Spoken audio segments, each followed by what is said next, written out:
Taste the Daily. அண்மை செய்தி.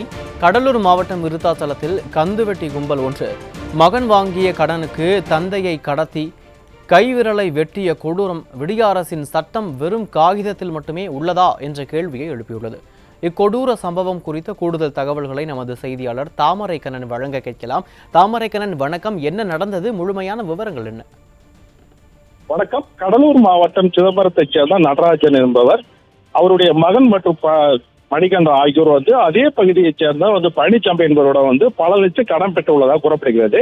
இந்த நிலையில் கடன் பெற்ற தொகையிலிருந்து சுமார் வெறும் 6 லட்சம் வரை இப்பொழுது கொடுக்க வேண்டியதாக கூறப்பட்ட நிலையில் 67 லட்சம் கேட்டு கந்துவெட்டி கும்பல் இப்பொழுது அவர் கடத்தி ஒரு கொடூரமான ஒரு தாக்குதல் நடத்தியுள்ளனர். இது தர முடியாது என்று மயிலாடுதுறை மாவட்டத்தை சேர்ந்த தனது மகள் வீட்டில் நடராஜன் மற்றும் அவருடைய மகன் மணிகண்டன் தங்கியிருந்துள்ளனர். இன்று காலை நடராஜன் பழனிசாமி ஆதரவாளர்கள் காரில் கடத்தியுள்ளனர்.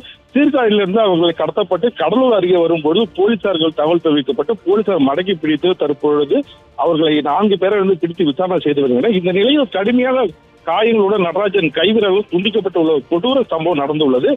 கொடுத்த கடனை மகன் திரும்பி கொடுக்காத காரணத்தினால் தந்தையை கடத்தி கைவிரல் வெட்டப்பட்டுள்ள சம்பவம் கடலில் ஒரு பரபரப்பாக ஒரு சூழல் ஏற்பட்டது. நடராஜனை தாக்கிய 5 பேர் தற்பொழுது போலீசார் பிடித்து விசாரணை செய்து வந்தார். முதற்கட்ட விசாரணையில் காரில் கடத்தி வரப்பட்ட காரில் பார்த்தீங்கன்னா திமுக கட்சி கொடியை கட்டி உள்ளதாக ஒரு முதற்கட்ட விசாரணையில் தெரிய வந்துள்ளது. இதனால் கடலூர் ஒரு பரபரப்பாக ஏற்பட்டது. கடத்த வரப்பட்ட கும்பலை போலீசார் தற்போது விசாரணை மேற்கொண்டு வருகின்றனர். காயமடைந்த நடராஜன் தற்போது தீவிர சிகிச்சை பிரிவில் அனுமதிக்கப்பட்டுள்ள சம்பவம் ஏற்பட்டுள்ளது.